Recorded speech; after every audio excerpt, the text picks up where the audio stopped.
You were born in a village that didn't know how to keep its mouth shut. Tongues wagged like broken shutters in a windstorm, and every corner was a rumor carved into wood. Your mother, Mara, was known for throwing pans and poetry in equal measure, and your father was a name no one said without squinting. You grew up in the back of a tanner's shed with a bed made from straw and sarcasm, learning quick that survival meant speaking first and louder. Even as a boy, you rhymed without meaning to. At first, it annoyed people. Then it unnerved them. They stopped trying to correct you when you snapped back with something that made them think 2 hours later. The local priest said you were cursed. The drunk blacksmith said you were blessed. Both were wrong and equally loud about it. You didn't mind. You figured people talked the way dogs bark, just noise to fill their own silence. By 10, you'd memorized every tavern insult, and by 12 you were remixing them into verse so sharp that grown men left the pub just to avoid being made the punchline of your next rant. People started calling you the rhymer, then the rat catcher, and once, only once, the word plague. That one stuck for a while. Your first performance was unintentional. A knight had come to town, all polished bravado and horse sweat, reciting some pompous verse about honor and glory to impress the barmaid. You interrupted him with a counter-rhyme about his codpiece squeaking and his armor compensating.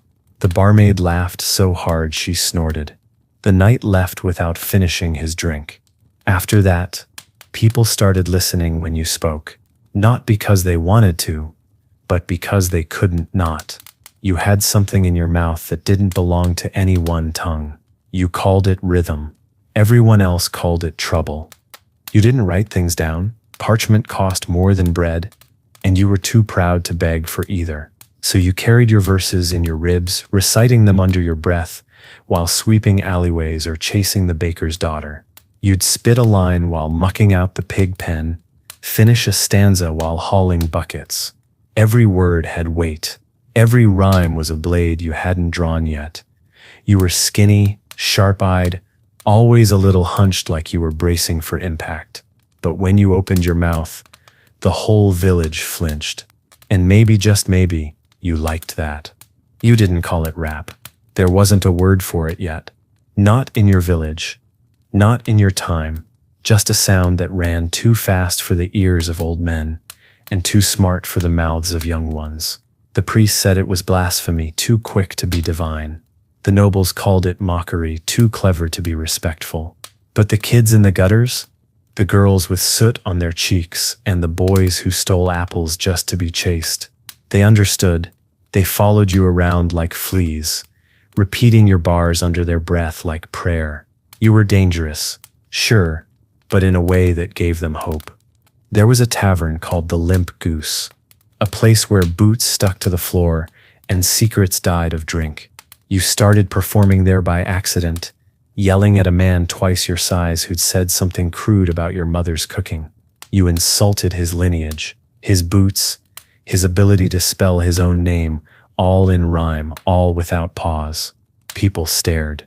Then they started laughing, not at you, at the man, red-faced and mute, trying to think of a comeback that never came.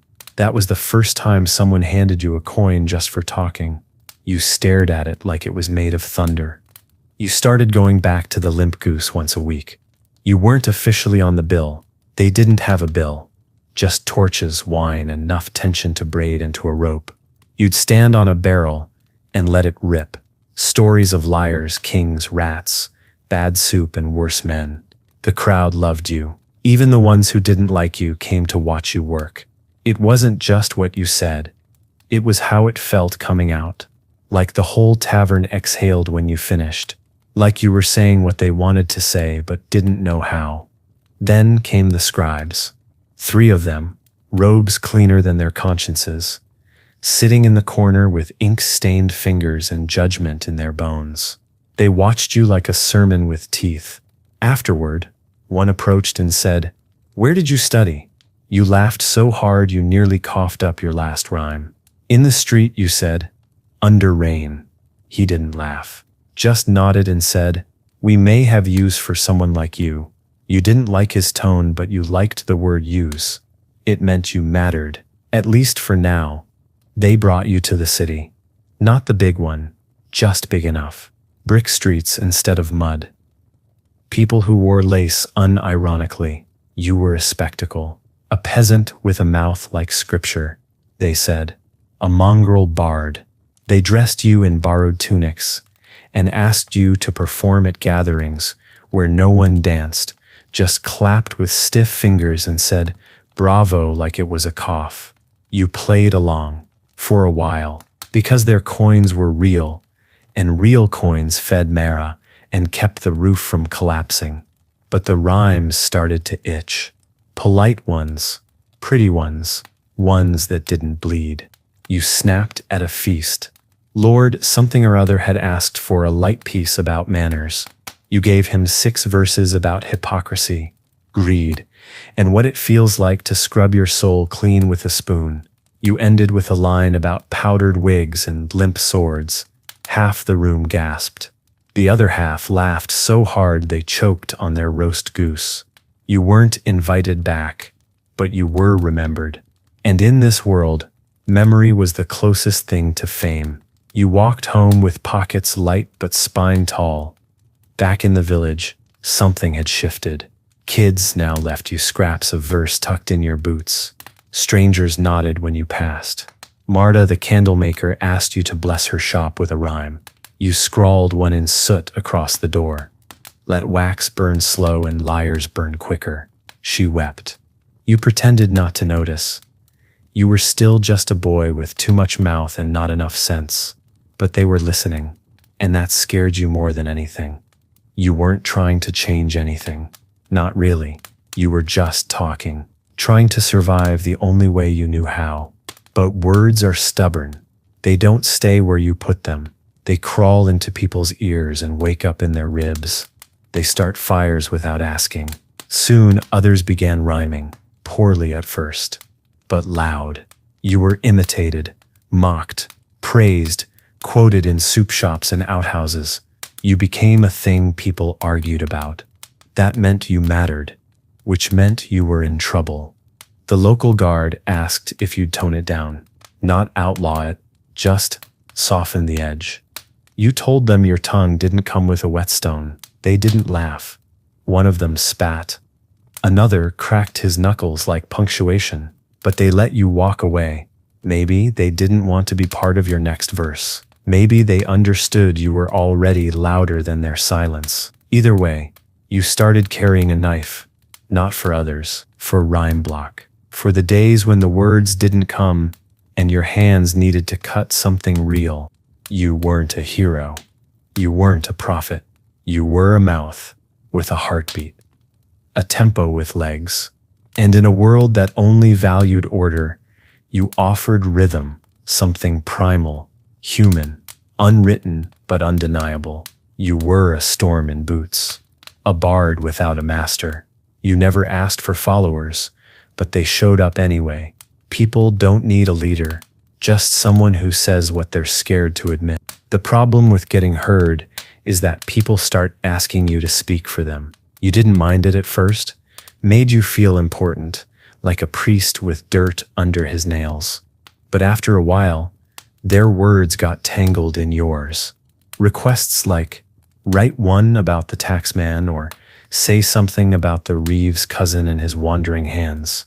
They'd lean in close, whisper with fire in their eyes, then back away like you were about to strike. And maybe you were, but not for them, not for anyone. You wrote what the voice told you, and the voice didn't take commissions. You tried writing one about love once, the soft kind, the kind you thought might sell in the nicer taverns, with the clean mugs and tidy violence. It came out wrong, too sharp, like kissing with teeth. You realized then your love poems were for broken things, people who left early, doors that never shut right.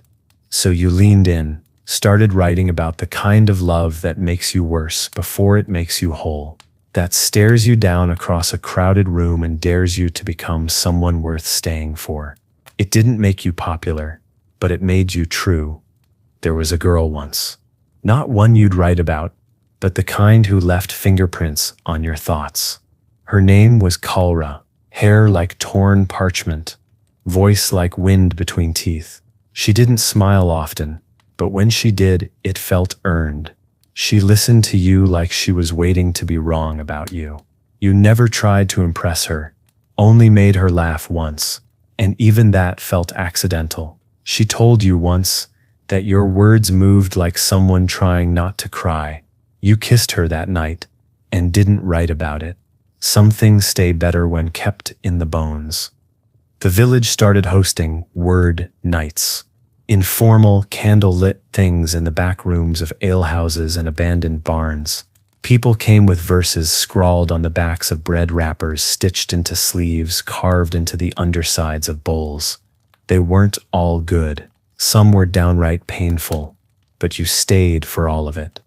You clapped, you nodded, you watched a 12-year-old rhyme mud with blood and mean it. You felt something shift. This wasn't a show anymore. It was a movement. And whether you liked it or not, they looked at you like the match that lit it. The Reeves sent for you. Not summoned, invited. A velvet word for a man who didn't like being disagreed with. His office smelled like ink and dust and disappointment. He poured you wine that tasted expensive and asked why you were causing so much noise. You told him truth wasn't noise. It was the sound of cracks widening. He asked if you'd ever considered politics. You said no. You preferred verbs to laws. He laughed, but not kindly, then said, "Be careful. Even loud dogs get leashed." You didn't drink the wine after that. You performed in a chapel once, not invited. Just wandered in during a storm and started rhyming under the eaves. It echoed like a drum in a coffin. The priest said nothing, just lit a candle and watched. You rhymed about guilt, about pretending, about the kind of silence that bruises. When you finished, he crossed himself and left. 3 weeks later, he quoted you in a sermon, called you a vessel of difficult grace. That phrase stuck with you. You wrote it on your palm and stared at it like a prophecy you weren't sure you wanted. There were copycats now. Boys with quick mouths and slow minds. Girls who spoke in riddles with no rhythm. Some had talent. Most didn't. But that wasn't the point. They were trying. You wanted to mock them at first, call them out, rip them apart in verse. But then you saw one of them crying behind the smithy, clutching a rhyme like it was the only thing keeping her heart from sliding out of her chest. You sat beside her and said, "It's worse before it's better." She nodded, wiped her face, and finished the stanza. You never told anyone. You started writing at night now, alone with the door barred and a candle burning down too fast. The words didn't come easy like before. They came real. You bled for every stanza. You lost sleep to similes. You started carrying your verses like weapons again, close to the chest, under the tongue. You weren't a performer anymore. You were a record keeper, chronicling a village, a people, a war that hadn't happened yet but was already brewing in their bones. You once rhymed about a dream so vivid, the dreamer came to thank you. Said you described a place he'd never been but had always known. You apologized. He said, "Don't, I didn't know it had a name before." That stuck. You started writing with names in mind, not people feelings. You gave grief a mouth. You taught hope how to swear. You made memory flinch. And you started to see that your gift wasn't in rhyming. It was in reminding of what they'd buried, of what they still carried. Mara got older. Her hands shook. Her voice slurred on the bad days. You sat with her and recited your verses like lullabies. She didn't always recognize you, but she remembered your cadence. Said it reminded her of thunder in summer. You always were too loud to lose, she whispered once. You cried after she slept. Not for her, for the boy who once thought volume could save him, for the man who now knew better. And still, the words came. Not as many, not as sharp, but deeper, like water carving rock. You weren't trying to be remembered anymore. You were trying to remember yourself, the parts that hadn't been sold, shouted or swallowed. The rhythm was still there. Not in your tongue, but in your breath, your walk, your pauses. You spoke less. But when you did, people leaned in like it was prayer. Fame, if you could call it that, arrived like a cart with a broken wheel, loud, unwelcome, and too late to fix. You weren't looking for it, hadn't chased it, but there it was, rolling into your life with coin offers, invitations to courts, scribes quoting you badly, and drunkards trying to battle you in alleys. They called you the mouthsmith, the verseborn, the peasant's psalm. You hated every one of them, not because they were wrong, because they didn't feel yours. The village knew you, the streets knew you. The nicknames, they belonged to something else now, something shiny and hollow and hungry. The nobles wanted to own you, not as a person, those days were slightly behind, but as a voice, a commodity. Write us an ode to victory, they said, a verse for the feast, a satire for our enemies, but tasteful, mind you. You tried once. You really did. Sat at a long oak table with a quill that cost more than your childhood, and tried to pen a stanza that didn't feel like a bribe. You got 3 lines in before you snapped the quill and walked out, left them staring, ink still wet, wondering if you just insulted them in iambic hexameter. You stopped getting invited after that, which was fine. Better than fine. The village called you back, without words. The mud felt like home again. The pub smelled like it had missed you. And Crimp, the inn dog, wouldn't stop following you for 3 straight days. You gave him a verse about loyalty. He gave you fleas. It felt fair. You slept easier when the ceiling leaked a little, when the boots by the door weren't polished, when someone shouted your name not to praise you but to argue. You were back in the only place that ever meant it. You were older now, but not old. Your knees reminded you of rain. Your voice cracked in the middle of a good rant. But the fire, still there, just deeper, less eager to please. You didn't perform unless you needed to. People learned to wait. You'd show up at the Goose, nod at the barkeep, take your usual corner, and when you spoke, the room fell inward like a lung. Not loud, not theatrical, just true. That was the difference now. You weren't trying to prove you were the best. You were trying to make the silence worth breaking. There was a boy, 15 maybe, with ink on his hands and too much pride, called himself Quillfire. You winced, but let it pass.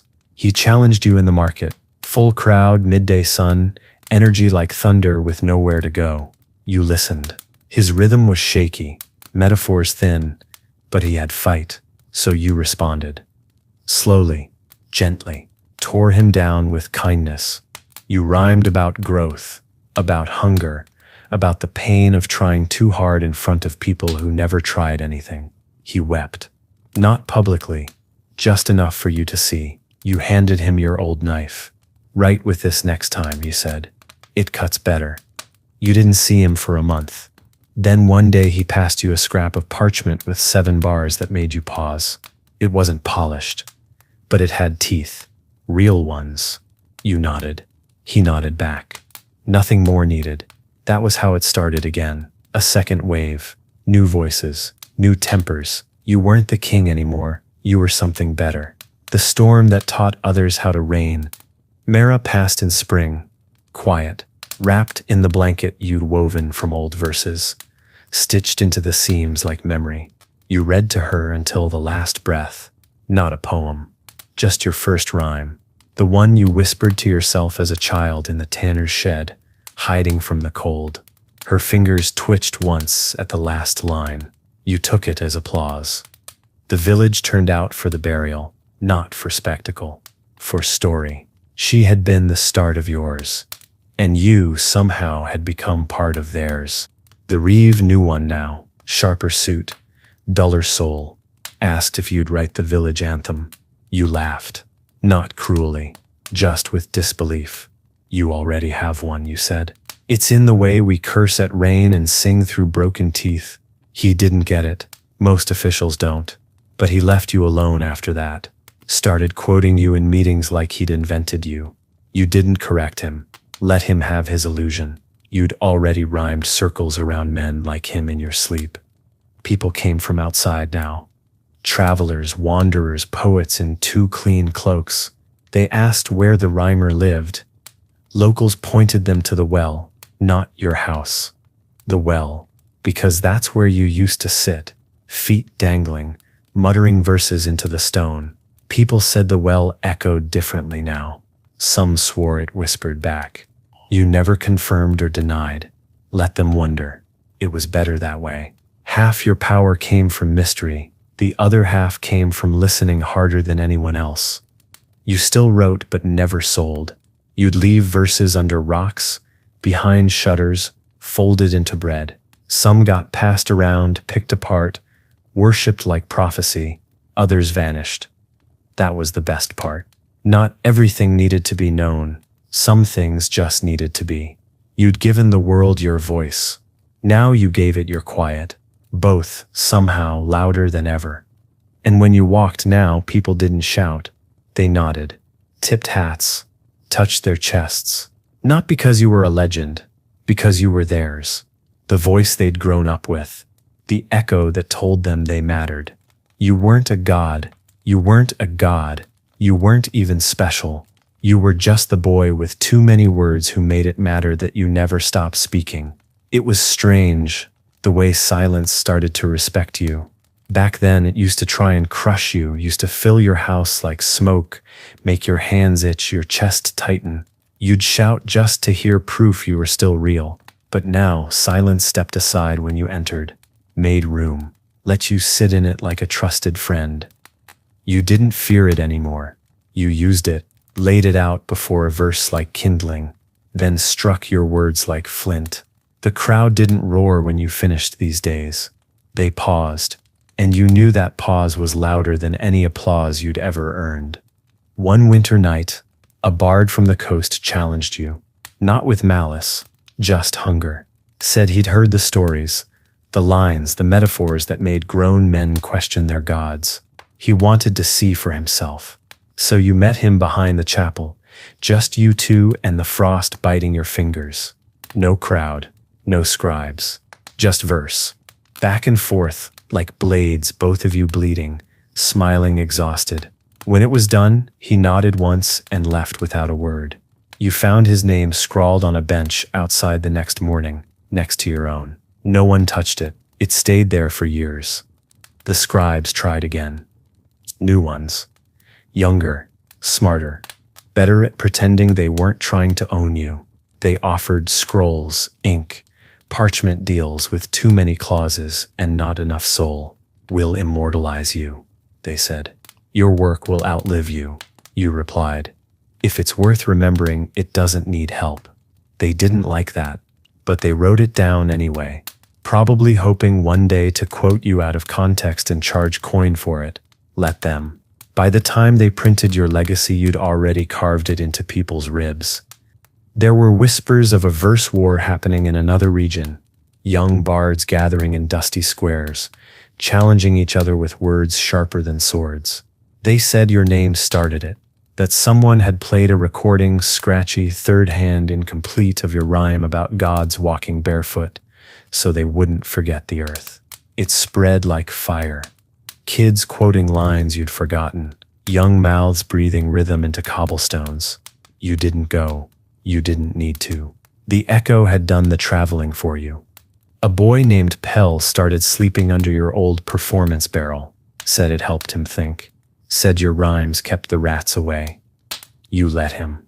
Gave him one of your old verse coins, etched with a line you'd written on a bad day that somehow saved someone else. Pain writes the best music. Healing plays it. He wore it around his neck like armor. Started rapping in alleyways, stammering at first, then solid. You saw your hunger in him, but not your rage. That felt good. Like the fire had finally warmed someone without burning them. People still asked where your anger went. The old stuff. The bite. The venom. You told them it didn't go. It just moved. Shifted shape. You didn't throw punches anymore. You threw mirrors. Made people look. Made them see. You still hit hard, You just aimed better. A line didn't need to hurt to land. It only needed to reveal. Sometimes that was worse. You saw it in their faces, recognition with nowhere to run. You dreamed of rhyme now, whole verses arriving while you slept, clean and complete, like letters from your past self. You'd wake up muttering, reach for ink, only to find the words already carved in your mind like runes.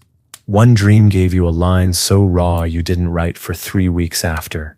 Just let it sit there, heavy in your throat.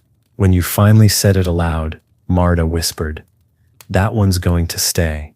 And it did. It showed up in lullabies, love letters, tavern chants. You never claimed it, didn't need to. Kaura never returned. Not really. You heard she married a merchant, moved south, had a child who sang more than she spoke. You wrote her a verse once and never sent it. Burned it instead, watched the smoke spell her name in cursive ash. Some love doesn't need reunion. It just needs to have existed. She was the one story you never tried to rhyme. Some truths are better kept in prose. Your hands aged. Your voice deepened. You coughed more in winter, but the rhythm never left. It lived in your walk, your pauses, the way you stirred soup. The village built a bench with your name on it, misspelled of course, and placed it by the old stage. You never sat on it, too final. Instead, you stood beside it when you performed, letting the ghosts of your younger self watch from where the woods splintered just right. Kids still gathered. They never called it school, but it was. You taught them how to hold a beat in silence, how to find rhyme in the ordinary. One boy asked, "What if I don't have anything to say?" You told him, "Then say that. Say it real. Say it scared. Say it so well no one laughs." He did. The next week he made a merchant weep into his mead. You gave him your quill after that, the good one, the one that bled better than it wrote. You didn't ask for a legacy, but it arrived anyway. In the way people whispered your verses to themselves before big choices, in the murals painted on the inn walls, in the quiet way the village said your name, not with awe, but with familiarity. You were theirs, the storm they grew up with, the rhyme that reminded them they weren't alone. They started calling you the last verse, not because you were dying, but because, when you spoke, nothing else needed to be said. You hated the name. Still do. It sounds like a eulogy written too early, a title that hangs around your neck like you're finished. But people meant it kindly. They always do. They don't understand that poets are never done. They just get quieter, more pointed, more surgical. You still spoke when needed, still performed when it mattered. But now, you let the crowd fill in the blanks, left space in your bars like doorways. They walked through them without needing your hand.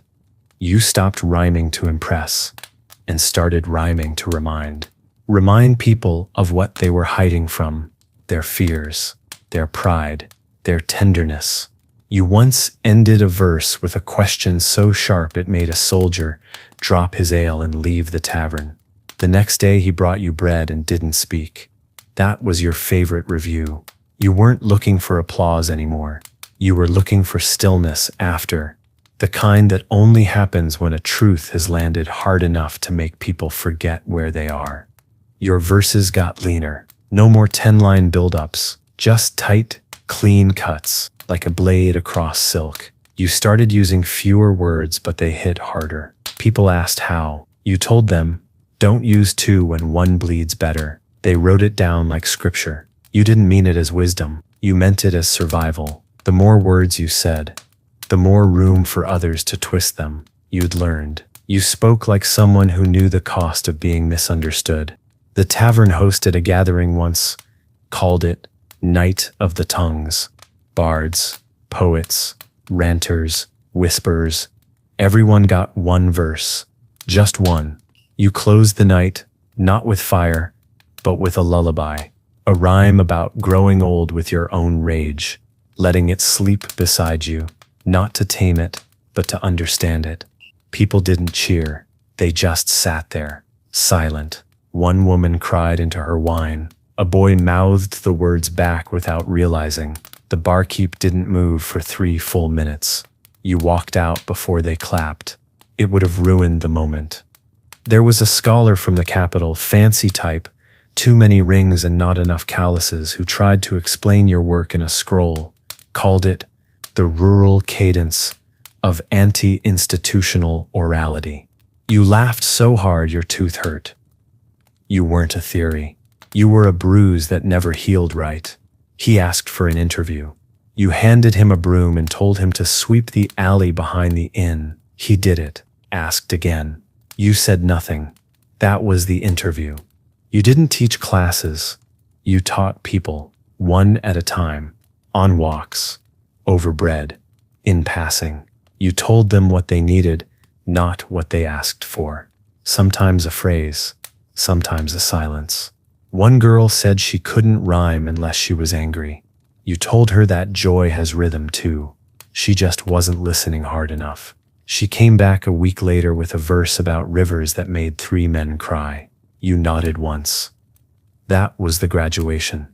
You were invited to a noble wedding once, not to perform, just to be seen.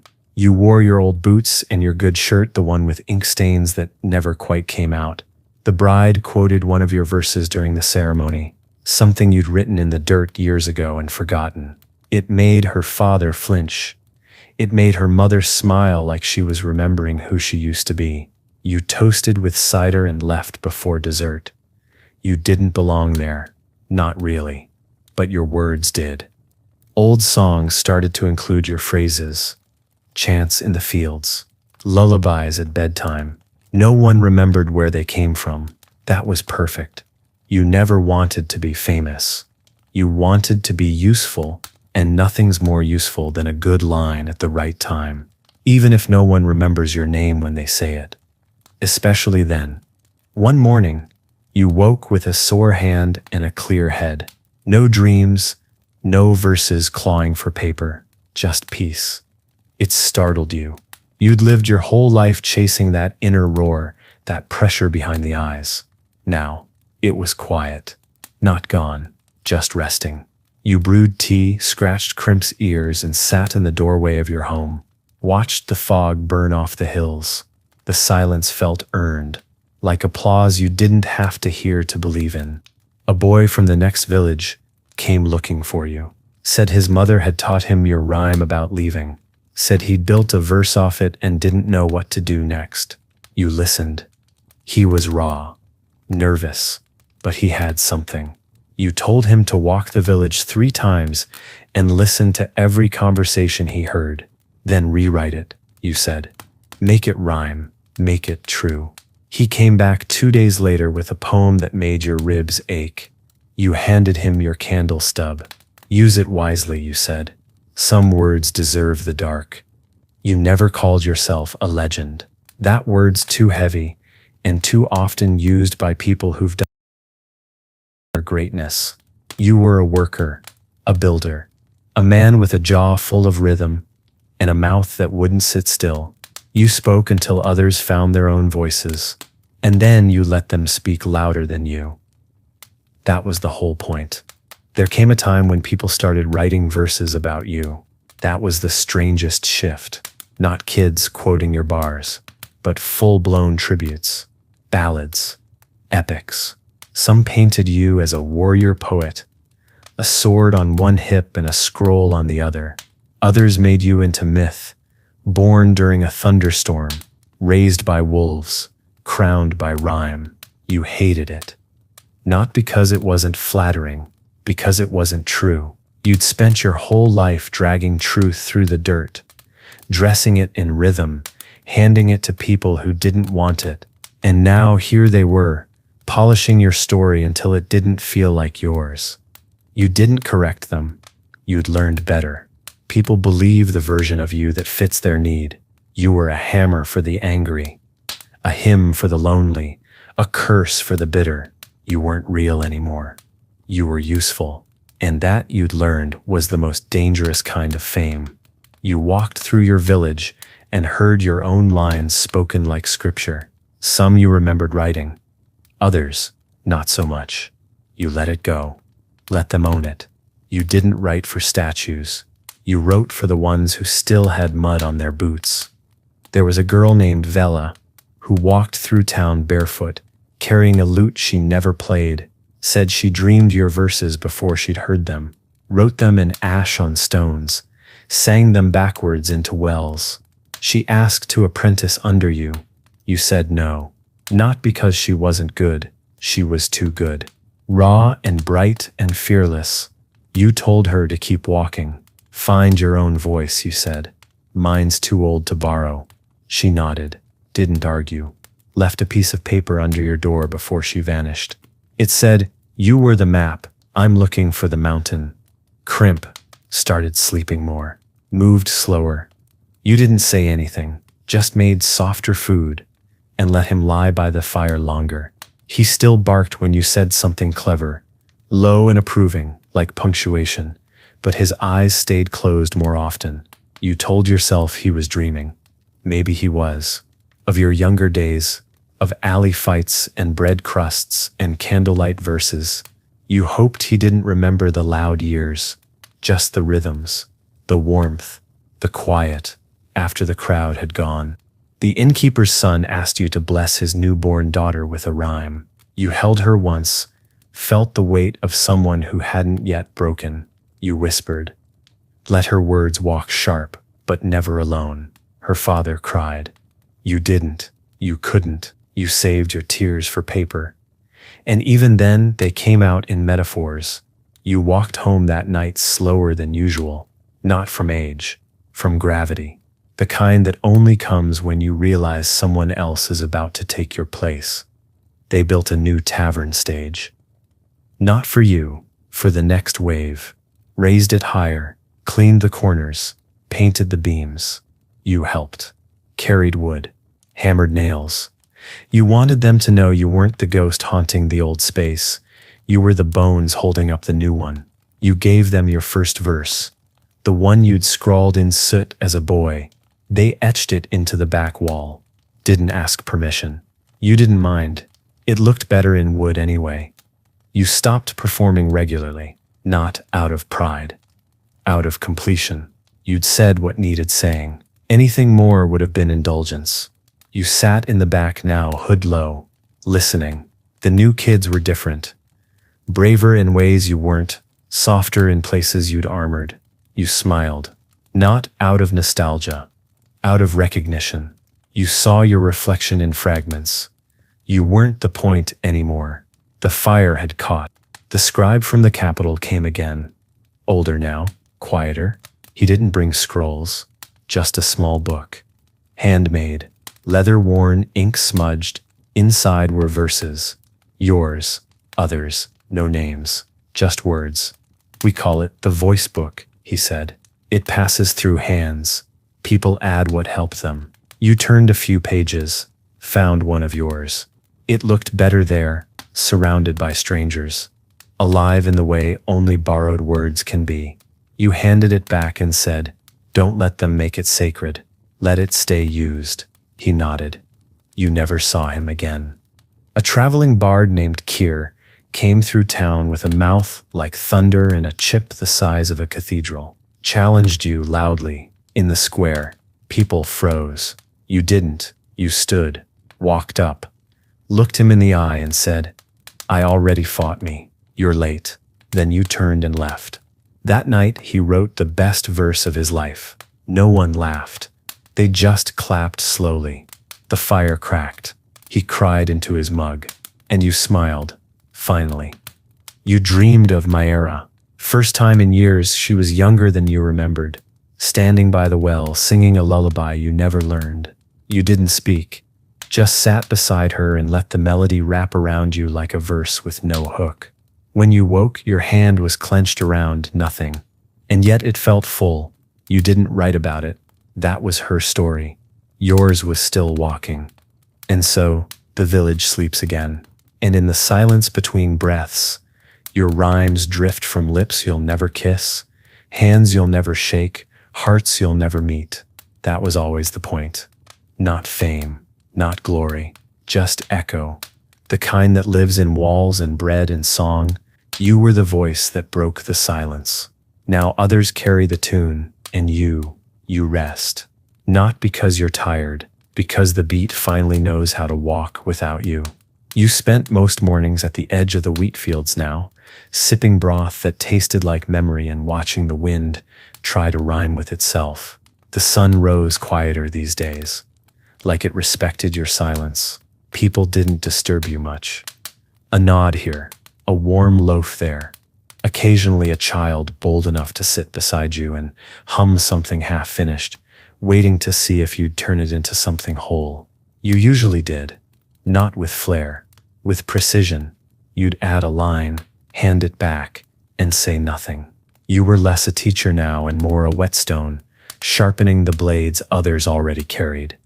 The young ones called you Grandmouth, mostly in jest, partly in awe. You tolerated it, better than old fire which someone carved into the tavern bench and blamed on a goose. One boy asked if it was true that you once insulted a bishop so badly he forgot Latin. You told him, "I didn't make him forget. I just made him doubt it." That line spread like wine at a feast.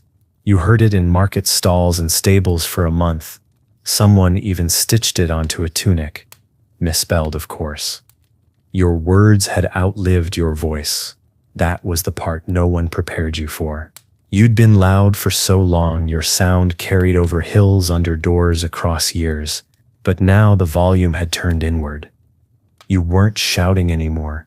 You were distilling. People leaned closer, listened harder. You said less. But the weight? Heavier. Every word a bell rung once, then left to echo. You wrote one final verse about anger, not rage. The raw stuff you'd built your name on, but the quieter kind. The one that grows under your ribs and teaches you how to hold it without letting it rot. You called it Ember Wrath. Read it once in a cold room to no one. Left the parchment under a stone by the gate. A week later it was gone. A month later someone painted the words on a chapel door 3 villages over. You smiled. Not because you were proud, because it had legs. You still performed once a year. Midwinter, small crowd, firelight only. You didn't choose the verse beforehand. You let the room decide, felt the air, read the faces. Picked the one that would leave just enough hurt to keep everyone honest. This year you spoke about fathers who weren't cruel but absent, about the way father's silence. The room didn't move for 5 minutes after. Someone whispered, "Thank you." You left through the back door. Snow fell slow. Your boots didn't make a sound. Calra's daughter came once. Looked just like her. Same eyes. Same way of standing, like she might leave at any moment, but never did. She asked if you knew her mother. You said yes, but not in the way she meant. She handed you a poem. Said it came to her in a dream. You read it and felt your bones hum. One line was yours, word for word. You'd never written it down. You didn't ask how. Just hugged her and said, "You're louder than you think." She left without turning around. They started hosting rhyme feasts. Not contests, celebrations. People brought food and verses, shared them with the same reverence. A hot bowl of soup beside a stanza about grief. A pie crust folded around a couplet about first love. You never led them, never sat at the center. You sat near the door, listened. Once, someone quoted your verse wrong and improved it. You didn't correct them. You clapped. The well in the village center echoed different now. It had always caught voices, but lately it started finishing them. A child would shout a question, and the echo would return a rhyme. Soft, uncanny. Some said you were doing it somehow. Magic or ventriloquism. You weren't. You'd stopped speaking near the well years ago. Whatever lived in there now had its own voice. You liked that.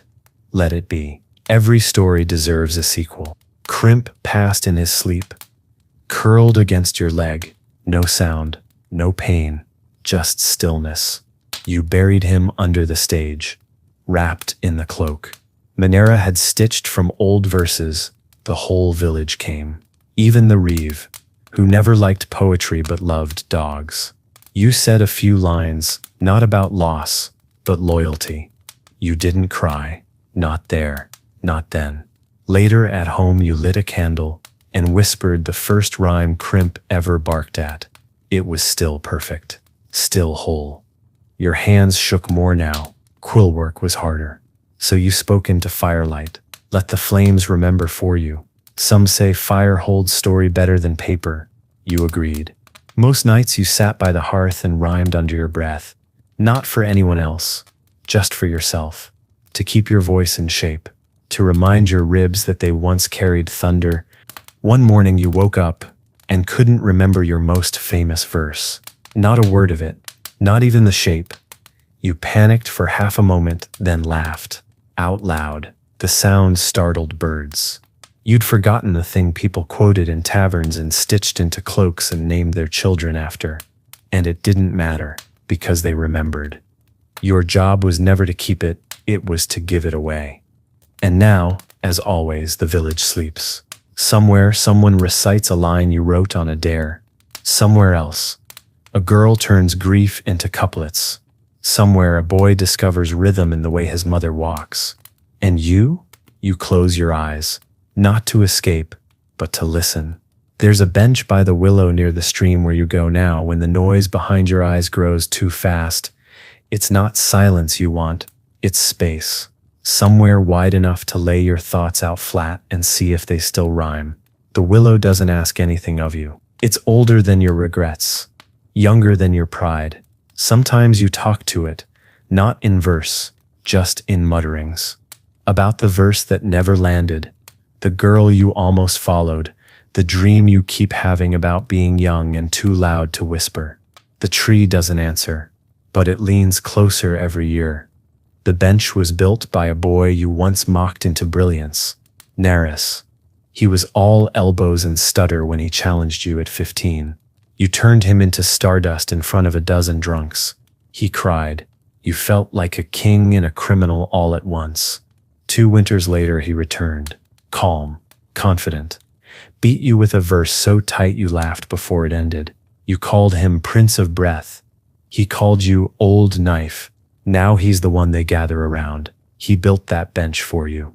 Didn't say a word, just carved a single line into the wood. For the man who taught me to bleed ink.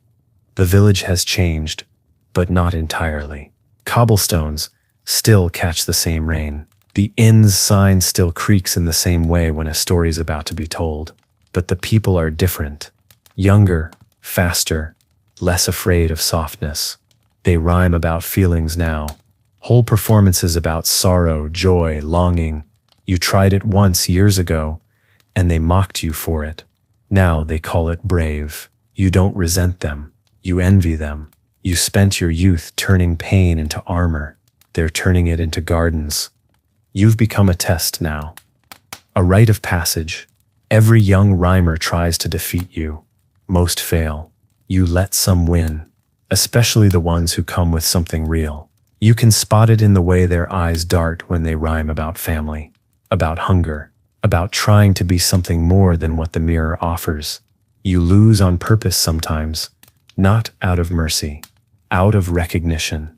They remind you of who you were when your knees didn't ache and your voice hadn't learned restraint. You kept one verse, hidden for years, too sharp, too honest. You wrote it after your darkest night, when the candle burned out mid-sentence and you realized the silence wasn't going to rescue you. It sat folded in your coat, unread. One day you found a boy sitting at the edge of the field, crying without noise. You handed him the verse, didn't say a word. He read it, mouth open, eyes wide. Then he stood, wiped his face, and walked back to town. Years later, you heard him perform it, changed 2 words, improved it. You never asked for it back. Kalra wrote to you, first time in decades, just 1 line, I still hear you in my daughter's voice. You folded the parchment and placed it in your boot, so it could carry you a while. She didn't ask for a reply. Smart of her. Some verses only echo. They don't come back. They made a small shrine for you in the old goat shed. You didn't ask for it, just found it one day. Candles, quills, scraps of verse pinned to the wall. Someone left a drawing of you mid-performance, mouth open, eyes fierce. You smiled, looked nothing like you, looked exactly like you. You didn't touch anything, just nodded to the shadows and walked away. You'd always said the best shrines are the ones built from memory, not marble. The young ones started burning their worst verses in the tavern hearth, called it the letting fire, said it helped them move on. You liked the ritual. You brought one of yours once? An angry mess you wrote at 17 about a friend who never betrayed you but moved away too soon. You tossed it into the flame and watched it curl. The room stayed silent until the paper was ash. Then someone raised a cup. No words, just the clink of glass.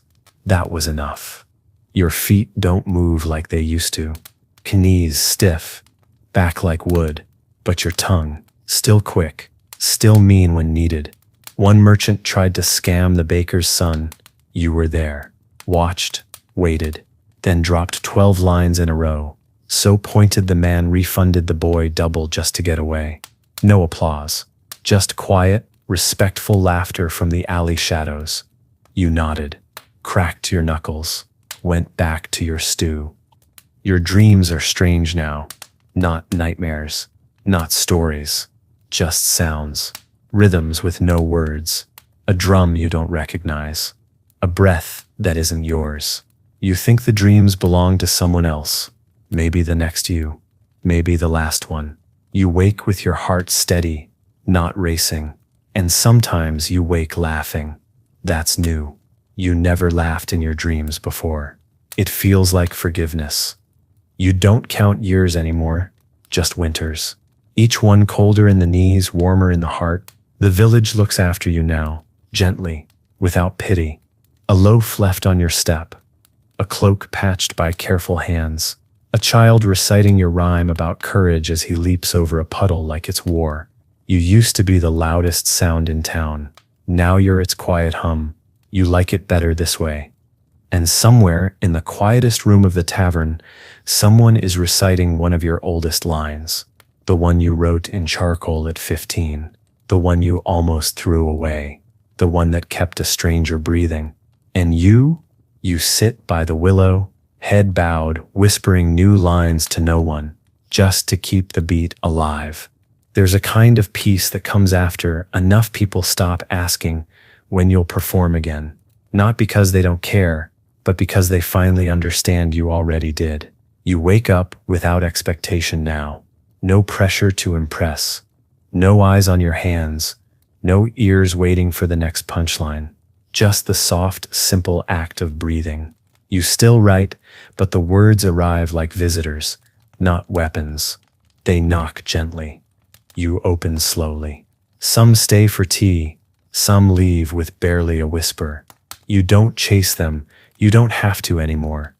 The mirror in your home has changed, not in shape or frame, but in the eyes that look back. Your reflection carries the weight of verses spoken and verses swallowed. You've become the face that launched 1,000 stanzas. You never asked to be. Now it feels like responsibility. You still flinch when someone recites one of your more bitter lines, like they're holding a younger version of you up to the light. You let them. Even if it stings. That version of you may have been angry, but he was honest. And honesty, no matter how sharp, deserves to be remembered. Someone built a small stage in the orchard. Not fancy, just boards and a curtain strung from branches. Kids performed there at dusk, awkward and beautiful and bold. You watched once from a distance. A girl no older than 10 stepped forward, voice trembling, and said a verse that made your throat close. It wasn't yours, but it might as well have been. She'd written it about fear, hers, her father's, the kind that clings to sleep. You applauded, quietly, then walked home before anyone could turn and see you cry. You still carry your first rhyme in your head, the one you whispered in the dark to keep yourself from breaking. You've tried writing it down. It never feels right. Paper can't hold that kind of memory. It belongs to a younger you, one with scraped knees and fire in his mouth. You speak it sometimes when no one's around, just to remember how your voice sounded before the world got involved. It's imperfect, rhythms off, but it kept you alive. That matters more than meter. Branwen, the candle maker, passed this year, quietly, like a story ending mid-sentence. She was the first person who called your words healing. You hadn't believed her then. Now, looking around, watching strangers mouth your lines like prayers, you finally understand what she meant. At her funeral, you didn't perform. You just stood near the fire and hummed. Low, steady, half-forgotten melody. The crowd joined in. No cue needed. You walked away before the last note faded. You started writing backwards. Not in letters, but in meaning. Taking old lines and unpacking them, reversing the pain to see what grew beneath it. A stanza about betrayal became one about misplaced trust. A rant on injustice turned into a lullaby for the wounded. You didn't publish them, just placed them in bottles and let the river carry them. A new ritual, your old words rewritten, drifting toward whoever needs them next. You dreamed of Mara again. She was humming, cooking something. You tried to speak. She waved a spoon at you and said, "Shh, the broth is listening." You woke, laughing. That whole day everything felt softer. You told the boy sweeping the tavern steps to rhyme his chores. He did, badly, but it helped. You watched him whisper to the broom and realized how easy it is to pass on magic without meaning to. The Reeves daughter asked for a blessing before her wedding. Not from the priest, from you. She said your rhyme about choosing love over pride helped her forgive someone she thought she never could. You didn't perform. You whispered 2 lines as you tied the ribbon on her wrist. She smiled like she'd just been handed a key. The kind that doesn't open doors, just unlocks the silence between people. There's a wall in the tavern now, blackened from candle smoke and filled with verses. People add to it with chalk, soot, wine if they're desperate. Some are brilliant, some are terrible. No one erases anything. That's the rule. Every voice belongs. You check it once a week, just to see what the village is feeling. It's like reading the heartbeat of 100 people at once. One night, you found someone had copied one of your earliest lines, badly misquoted. You smiled. It was better that way. Your hands don't write as fast anymore. Fingers stiff, wrist aches. So you dictate now. To the wind, to the stream, to the fire. You pretend they're listening. Maybe they are. Someone once said that every flame carries at least one untold verse. You like the idea. Better than parchment. More alive. Less permanent. You were never writing to last forever. You were writing to last the night. A girl brought you a cake on your birthday. You hadn't told anyone. She'd guessed. Said your rhyme about lonely birthdays made her check the calendar. She sang you the worst song you'd ever heard and it made you laugh so hard you nearly dropped the plate. You gave her your favorite line. Not the famous one. The private one. About surviving with your soul intact. She stitched it into a scarf and wore it to school the next day. It started a trend. You didn't understand it. You didn't need to. The village sleeps again. Torches low. Doors latched. But in the dark, voices still whisper rhymes they didn't write. Stories they don't know how they know. That's you. Not your face. Not your name. Just the rhythm you left behind. A beat they walk to now. Quiet. Constant. True. You never kept trophies. No medals. No plaques. No scrolls declaring you master of verse or voice of the common man. All that lived in other people's mouths now. The only thing you kept was a wooden spoon your mother once used to stir porridge and slap sense into you in equal measure. You carved a line into the handle. Some verses hit harder without ink. It sat on your mantel beside a candle and a bit of twine. Visitors always asked if it meant something. You always said, everything does if you let it. There was a boy named Darren who used to follow you around like a shadow with feet. Quiet. Big-eyed, you caught him once, scribbling your lines into the dirt behind the tavern. You didn't scold him. You handed him a better line and told him, Speak it like you own it. Years later, he came back with calluses on his fingers and a mouth full of thunder. His verse didn't sound like yours. It shouldn't. That was the goal. He challenged you once, not to beat you, just to see if he could. You let him win. Not because he deserved it, because he earned it. The chapel bell rang oddly one morning. A double ring, slow and uncertain. Someone had added a chime. No one confessed. You knew it was a tribute. A new rhythm for the village. A beat in metal, not rhyme. You smiled. Everything becomes verse if you repeat it enough. Even silence. Especially silence. You walked past the chapel that day and felt the pause in your chest line up with the chime. It felt like punctuation, a long sentence ending with something holy. You hadn't been to the river in months.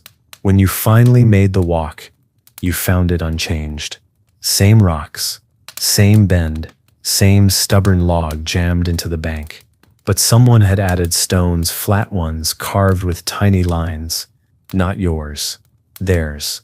Little confessions, hopes, angers, wishes with sharp teeth. You read a few. One said, I miss her, even when she's right here. Another, I lied, and it saved me. You sat there until the sun dipped low. You didn't add your own. Not that day. The river already knew too much about you. Vela returned. The one who once asked to apprentice under you. She came back different. Not polished, just quiet. She performed one night without warning, walked into the tavern, stood by the fire, and dropped a verse so clean, the mugs stopped clinking. It was about abandonment, but not bitterness. About being left behind and learning how to walk anyway. You nodded from your corner. She didn't look at you until the end. When she did, she bowed her head, not in thanks, but in recognition. You returned it. She left the next morning. No goodbyes. Just dust and a line in your throat that wouldn't leave for days. You wrote a verse to the moon. Didn't say it aloud. Just looked up one night and let it come out as breath. It was about wanting something that never answered. About speaking into sky like it owed you understanding. You felt stupid after, but the next night, the moon looked fuller than usual. Brighter. And a child across the lane sang a line you swore you'd never shared. Coincidence? Maybe. But it sounded just like you. A stranger came to town, dressed like someone trying not to be noticed. He asked for you by name, then by title, then finally just said, the one who speaks truth sharp. You found him sitting under your willow, hands full of calligraphy. He was a scribe who'd lost his words. Literally. Said his ink turned invisible for weeks. He thought hearing your voice might cure him. You didn't perform. You sat with him, let him read you a verse in silence. He left the next day smiling, left his quill behind. It writes fine now. You don't use it, but you keep it in a jar next to Marera's spoon. A girl asked you how to start. Not writing, speaking. She said she had verses, but her mouth swallowed them before they reached air. You told her to write one line on her palm and whisper it to her reflection every morning until the mirror flinched. She did. A month later, she rhymed in front of the crowd. It wasn't perfect. It didn't need to be. It landed. The room tilted. She sat down, shaking. You whispered, "That's the cost." She nodded. Still worth it. Someone painted your face on the bakery wall. Not smiling, not scowling, just listening. The baker asked if she should take it down. You told her to leave it.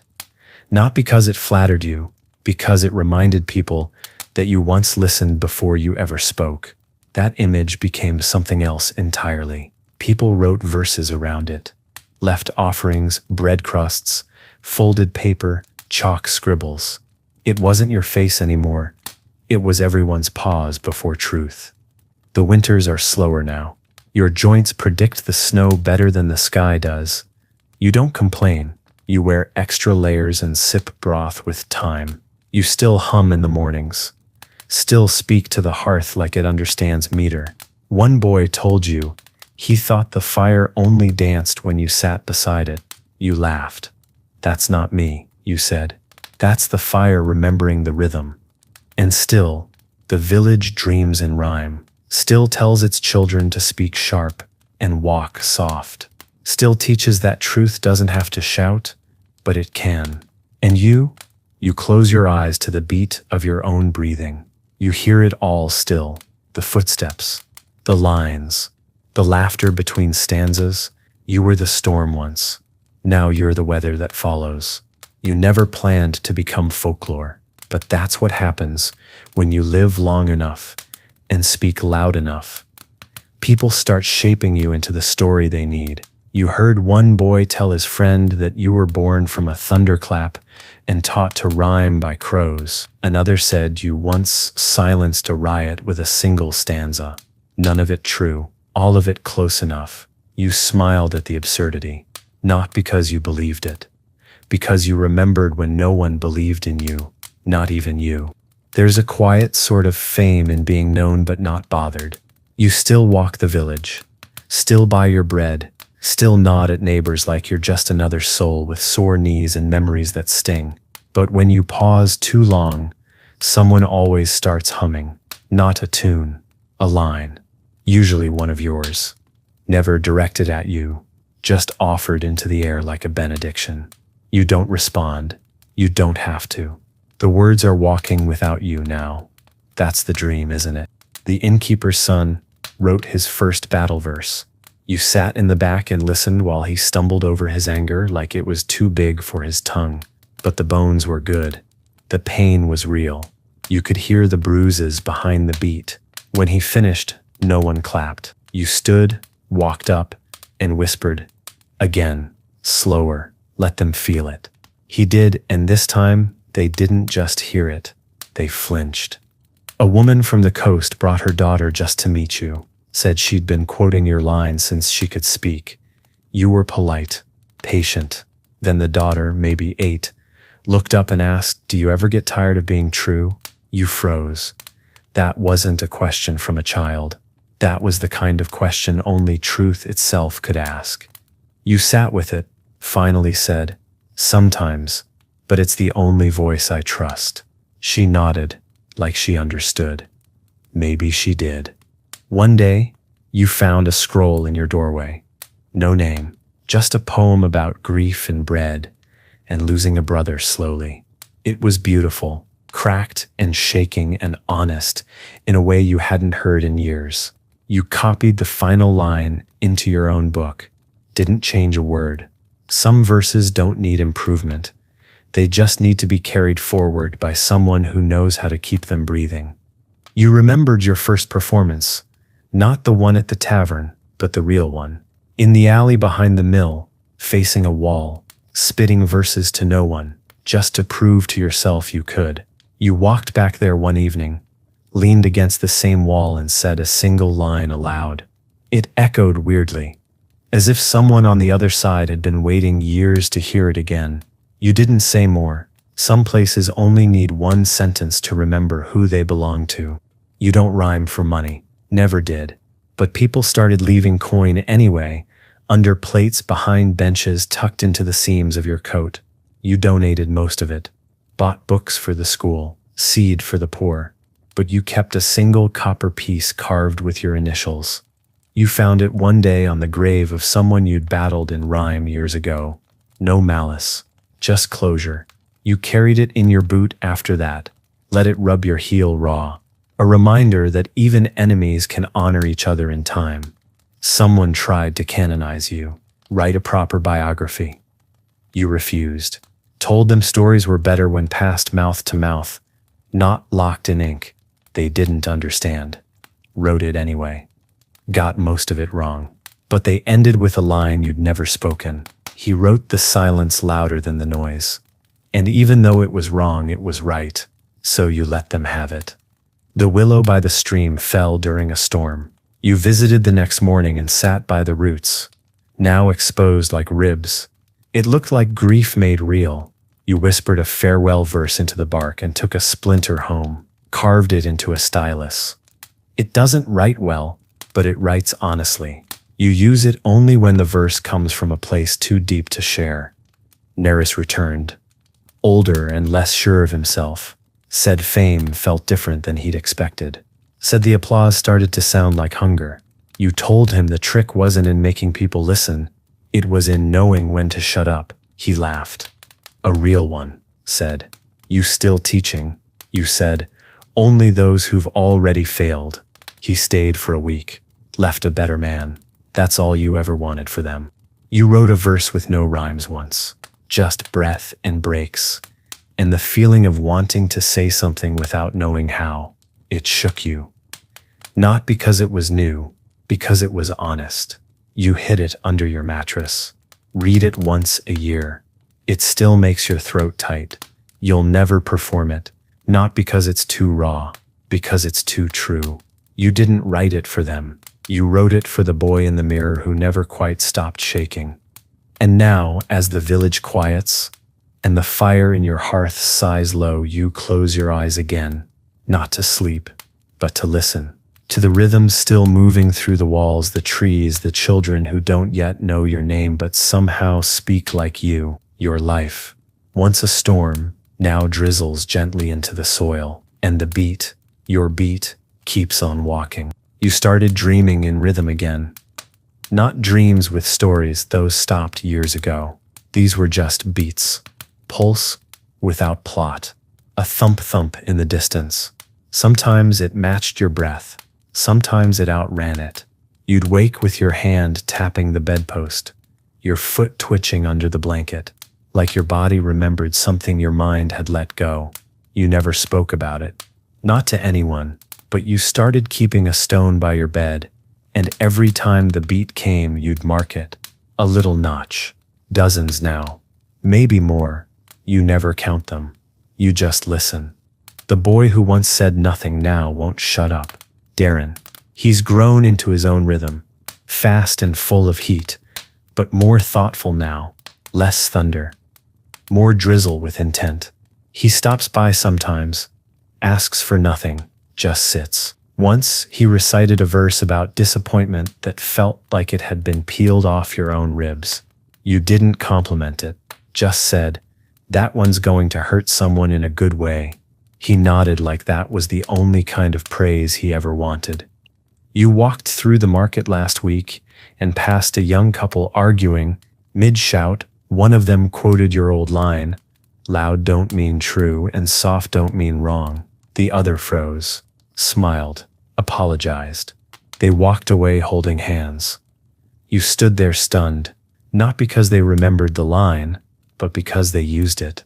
You'd written that at 17 after losing an argument you should have won. It was never meant to heal, but sometimes pain grows backward into kindness when it's passed around enough. The smith built you a chair, not out of wood, iron, forged with care. Wrapped in blankets so it wouldn't creak when you shifted. He left it at your door with a note. For the only man who never sat down while the world was shouting. You laughed. You've been sitting more now, but it was a good chair. Sturdy. Honest. You placed it by the fire and spoke your next verse into it. It didn't answer, but it heard. Someone organized a festival. Words Without Borders, they called it. People from nearby towns came with stanzas and ballads and strange spoken rituals. You were given the closing slot. You refused, asked instead to open. Said you preferred to speak when people still had enough quiet left to receive it. You did a single verse, not even your best. Just one about walking through life, with pockets full of regret, and finding out one day that they're full of seeds instead. The applause didn't matter. The stillness after did. Children have started writing lines on leaves and throwing them into the wind. They say if the leaf flies far enough, the rhyme becomes real. You didn't teach them that, but it feels like something you would have said once. You caught one of the leaves in your garden. It said, "I want to be seen like I see myself in dreams." You pinned it to your door. It stayed there through the storm. Not a single word washed away. You keep a journal now, but not the kind you used to. No verses, no structure, just fragments. One line per page. Some days it's just a word, bruise or bread or forgiveness. Other days it's a breath you didn't know needed keeping. Once you wrote, "What if I outlive my own echo?" You haven't opened that page again, but you didn't tear it out either. You're still learning how to leave things whole. You never married, came close once or twice, but you always loved language too much to make space for something that didn't rhyme with your life. Still, there's someone who brings you soup every other Thursday. She doesn't ask for verses, doesn't treat you like myth, just stirs the pot and hums tunelessly. Sometimes you think about writing her a poem, but something about her quiet makes you want to keep it unwritten, a living thing, not a line trapped on a page. The tavern has your verse etched above the bar now, the one about rage aging into wisdom. You never told them to do it. You didn't even notice for a week. When you asked who carved it, no one answered. That made you oddly proud. A verse belongs to no one once it's sung loud enough. Let it be part of the furniture. You started giving away your old quills, one by one, to kids who don't ask but listen. You press them into palms like blessings. Say nothing, watch their faces try to hold it together. Most of them cry later. You hear about it secondhand. You never write with those quills again. You know where they're going. That's enough. Crimp's grave has flowers now. Always. Fresh. No one ever admits to bringing them. You sit there sometimes, hat tipped low, and talk out loud about the state of rhyme these days. Too many metaphors, not enough weight, you say. Or, they forget the rhythm lives in the silence, not the noise. The wind always picks up when you speak like that. You choose to believe it's him, tail thumping just out of sight.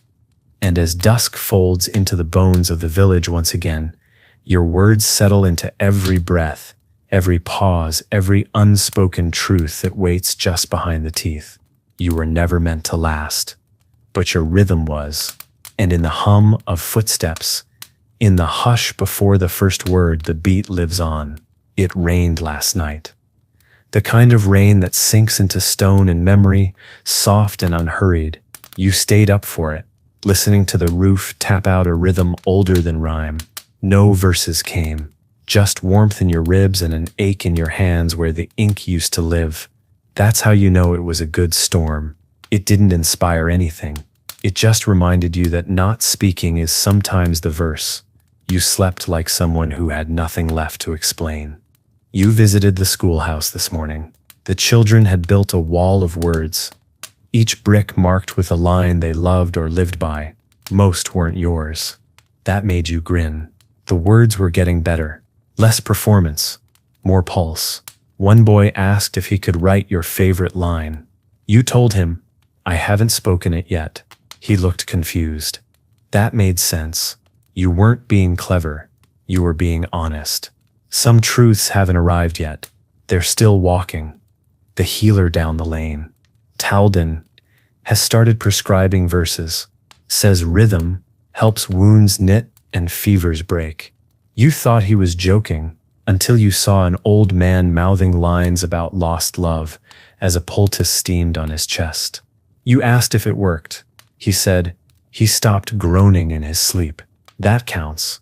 Talden asked for a quiet verse to help people die softer. You gave him one. No charge. Not every line is meant to echo. Some are written to close the door behind a life gently. A bard from the western valleys came through with tattoos of lines you'd forgotten you wrote, one on her wrist, one on her collarbone, one curling up behind her ear. She said they saved her. You didn't know what to say. Not because it wasn't beautiful, but because you remembered where you were when you wrote each of them. Cold nights, empty stomach, fists clenched to keep from shaking. You looked at her and thought, maybe that pain was worth it, not for you, for her. You still keep firewood stacked neat, like syllables in a couplet. You chop slowly now. The axe is heavier than it used to be. Or maybe your arms have finally caught up with your age. You don't mind. There's poetry in the repetition. Swing, split, stack. Swing, split, stack. No applause, no edits, just rhythm you can feel in your spine. Some days you think this is the purest verse you've ever lived. A merchant tried to buy your old boots, said he wanted to hang them in his shop as a symbol of grit. You laughed so hard your side cramped, told him if you wanted grit, he should try wearing them. One soul is half gone, and the other smells like regret and ale. He didn't laugh. Offered coin again. You gave him a line instead. If you want to walk like me, trip where I did first. He left without saying goodbye. They're building a small amphitheater near the stream. Not for you, for the ones after you. You helped carry the first stones. People tried to stop you, said you were too old, too respected. You told them respect doesn't move rock. Hands do. You didn't say anything poetic while you worked. Just grunted, sweated. At the end of the day, one girl handed you a flask and whispered, "That was the best verse you ever spoke." You didn't argue.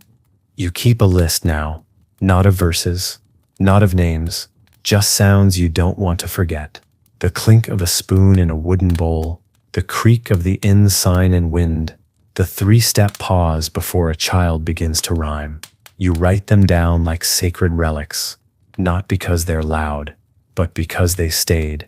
You'll never perform the list, but you read it each night, slow, like a prayer made entirely of memory. Your oldest notebook finally fell apart. The leather cracked, pages loose as leaves. You didn't try to fix it. You buried it under the big stone near the old mill, left no marker, just a line scratched into the bark of a nearby tree. Here lies the first voice. You walked home barefoot, not for drama, just to remember how dirt feels when you don't have words to protect you. The reeve asked if you'd consider joining the council, said your voice carried weight. You said no, not because you couldn't help, but because your power was in not needing to be heard to still be listened to.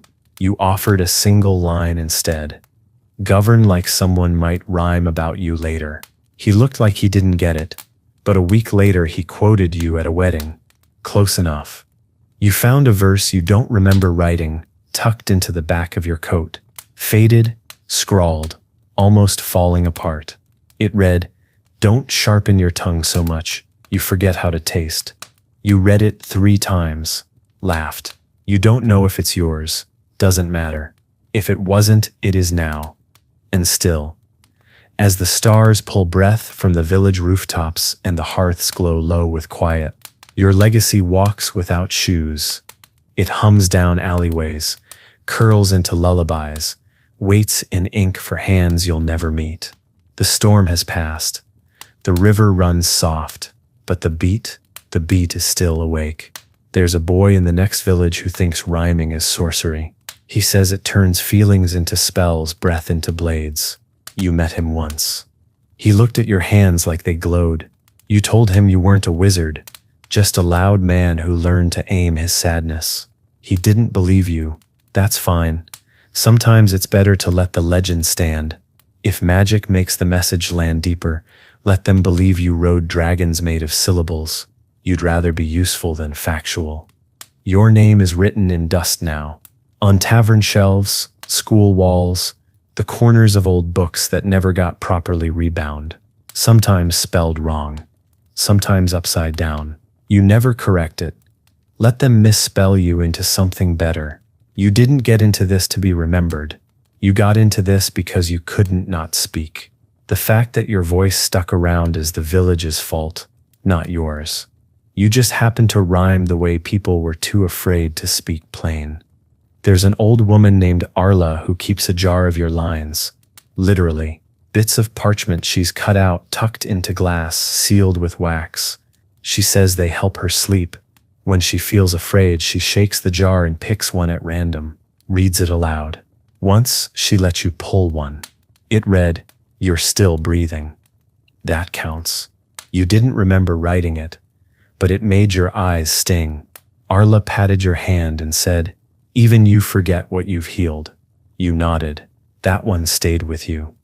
A cobbler started adding lines to the soles of boots. Quiet things, meant only for the wearer. You caught wind of it when a boy tripped. landed face first and came up laughing, said his boots told him, "Fall softer next time you visited the cobbler." He offered to put one of your verses beneath the leather. You gave him a new one. "Step like your shadow is listening." He carved it in slow, careful script. You didn't ask for a pair. You just wanted the rhythm to keep moving. Sometimes you hear a rhythm in the wind. Not a full verse, just the pulse of it, a start. You hum it under your breath while walking past the stream or stirring the pot. It's nothing new, just a reminder that the beat never left. You stopped chasing it years ago.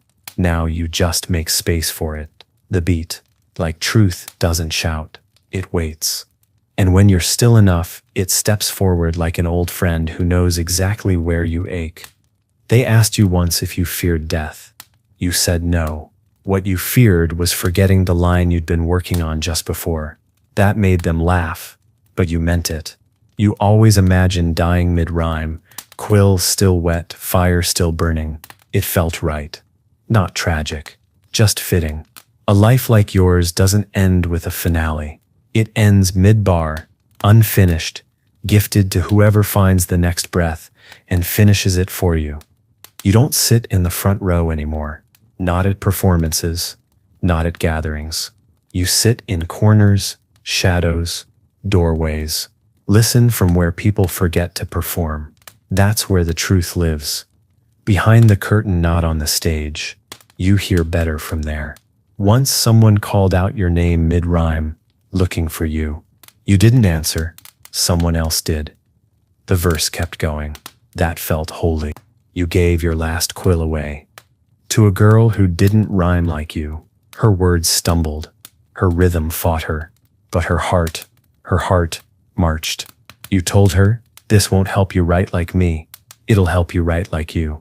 She cried. You nodded. It was time. You'd kept the beat long enough. Now someone else needed to carry it with messy hands and a voice still learning to be heard. You walk slower now. That's not news. But the path hasn't changed. The stones still remember your feet. You step in old footprints without meaning to. You nod at the trees you once shouted into. You pass the stump where you rhymed your heartbreak into splinters. And somehow, even without a stage or a crowd or a page, you still feel heard. The land doesn't forget its echo. The willow stump near the stream has sprouted again. Tiny green shoots. New leaves. A poet's resurrection. You sat beside it, whispered the same verse you used to speak when it bloomed full. It didn't answer, but the breeze picked up right after. You choose to believe that was enough. That maybe trees speak in silence so deep. It sounds like memory. Children now rhyme like it's a birthright. They stomp and shout and stumble and soar. It's not polished, not perfect, but it's alive. And every now and then you hear a cadence you recognize, a fragment, a breath pattern, the shape of your voice inside someone else's bravery. You don't interrupt, you just smile and let it pass, like a torch carried farther than you ever meant to go. And so another day folds its arms around the village. The fires dim, the shutters close, and the sound of your life, not a roar, not a whisper, but a beat, slips gently through the night air. It doesn't ask for attention. It doesn't beg to be remembered. It just keeps time. They've started calling the little amphitheater the Echo Pit. Not because of anything you did, though your name still floats across it like mist, but because everything said there feels louder after. Not when it's shouted, when it's meant. The stage doesn't respond to volume. It responds to truth. A girl once stepped up, said 5 words in a flat voice, and walked away. The next speaker forgot their lines. No one laughed. They just sat with it. That's the kind of magic the pit holds now. A space where silence speaks louder than cleverness. You helped build it. That's enough. The baker wrote her first verse this week. Left it in your basket between 2 loaves. It wasn't clever. It wasn't clean. But it was raw. It was about waking before dawn and kneading dough while mourning someone you never said goodbye to properly. You ate the bread.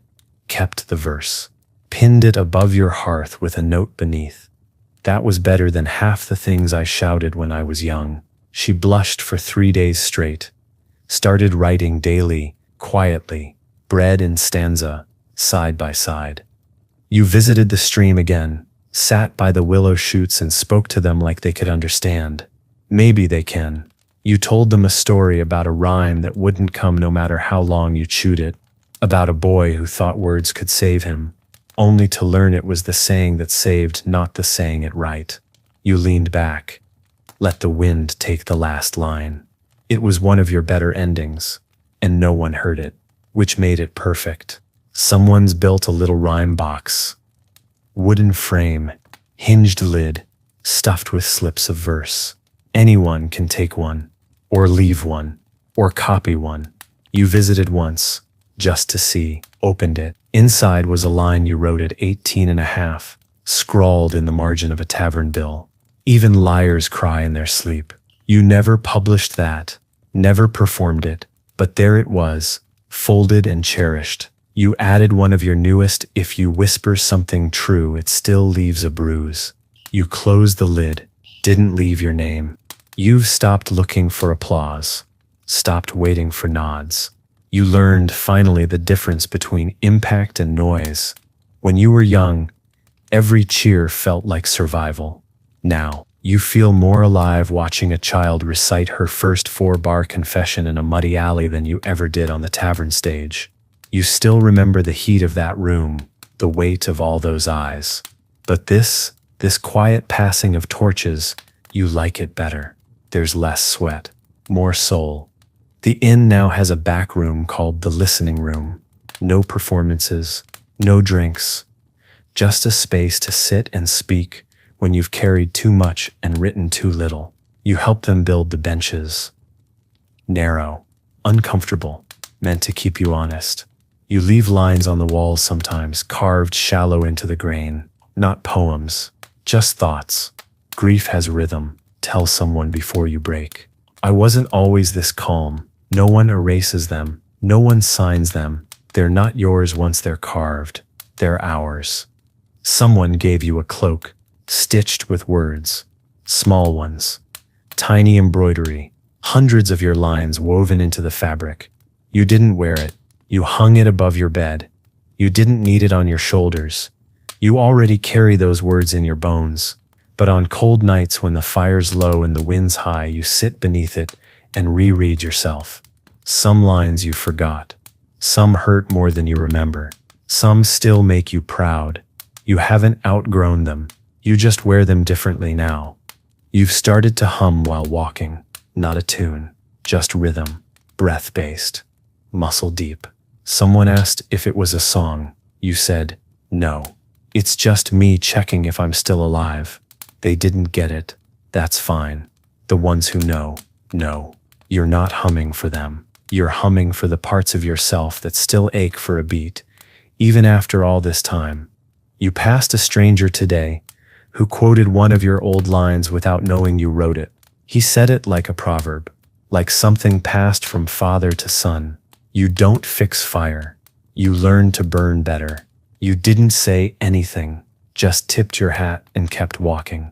That one had come from a night full of tears and smashed glass, and nothing but a quill between you and breaking. And now, it belonged to a man buying onions.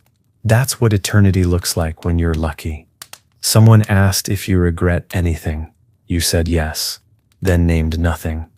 You're not above remorse. You've just learned the names change. What you once called a mistake, you now call material. What once felt like a wound now reads like an origin story. You've said things you shouldn't, hurt people you meant to help, but you've also made strangers brave, made liars honest, made the world pause. That's enough. You're tired more often, the good kind. The kind that comes from use, not decay, like a tool that's done its job and now gets to rest on the bench without apology. You don't need the stage. You are the stage. You don't need the beat. You are the beat. The rhythm lives in your slow steps, your deep exhales, your careful silences. You no longer perform the verse. You walk it. And as the moon lays her hands on the rooftops, and the sky folds into itself like a well-loved verse, your words settle again into the breath of the village. Not to teach, not to dazzle, but to remind, to hold, to linger. Because that's all you ever wanted, to speak in such a way that silence would miss you when you left. You started carrying a walking stick, not because you need it every day, but because it helps the rhythm when the path gets uneven. You tap it once for every breath, twice when thinking. Some of the kids say it's your new drum, the one you carry now that your hands don't trust ink the way they used to. One girl even followed you for half a mile just to match her footfalls to your tempo. You didn't say a word, just nodded once before she turned back, grinning like she'd just been handed a verse that didn't need writing. There's a painting of you now. Awful thing. Too noble in the face, too polished in the boots. You look like a war hero or a saint, and you're neither. You told the artist it didn't look like you. He said, "It's not supposed to. It's who they think you are." You thought about that for a while. Then you asked him to paint another one, this time with ink on your sleeve, your mouth half open, and your eyes tired but still sharp. He did. Hung it in the school. The children stare at it like it's waiting for them to speak first. You went to the graveyard yesterday. Not for anyone in particular, just to check in. Some names you remember, some you never knew, but they all remind you that every verse is temporary. Even the best line ends in breath. You left a piece of paper on a grave that always goes unvisited. The line read, "You mattered. I can feel it." You didn't know whose name was under the moss. Didn't matter. Someone had to say it. The tavern crowd is younger now, louder in a different way, less anger, more urgency. They rhyme about futures they haven't seen, mistakes they plan to survive. You don't perform anymore, but sometimes you're asked to say something. You never prepare. You just close your eyes and let the room speak first. Then you answer, softly, a line or two. No fireworks. Just gravity. Last time you said hope isn't loud, it's persistent. They didn't clap, they just nodded. That felt better. They put a bench in front of your old house. Not a monument, just a place to sit. On the back, someone carved a quote from a verse you almost burned. You wrote it after your third heartbreak, when you still believed pain made you profound. It read, "I don't need to be forgiven, just witnessed." You sat there for an hour, watching strangers pass and pause, read the line, then move on with a little more weight in their step. You thought, maybe that's what you've always been, not a poet, a mirror. You wrote a lullaby recently, for no one in particular. It came to you while washing your hands, slow and rhythmic like something the era might have hummed while stirring stew. You sang it once into the hearth. The next day, a woman in town said her baby had stopped crying overnight, said she heard a hum on the wind. You didn't say anything, just stirred your tea and whispered the second verse to the coals. The baby slept again the next night. Some truths only work if you don't take credit for them. Darren started writing jokes, not insults. Jokes, humor with rhythm. You weren't sure what to make of it at first, then you heard the way people laughed. Not mean, not mocking, just released. Like something tight inside had unclenched. You told him, "You're not taking the edge off. You're making it easier to hold." He smiled like that was the best line you'd ever given him. You're starting to believe it might be. A stranger rode into town, asking for the rhyme prophet. You hid. Not because you're ashamed, but because you don't need a title like that anywhere near your morning tea. He left. Disappointed, said the legend must be dead. That night, the tavern crowd performed 3 of your oldest verses, back to back, not a word about who wrote them. The stranger sat in the corner, cried a little, and left a coin on the table. You pocketed it after he left. Not because you needed it, because you earned it.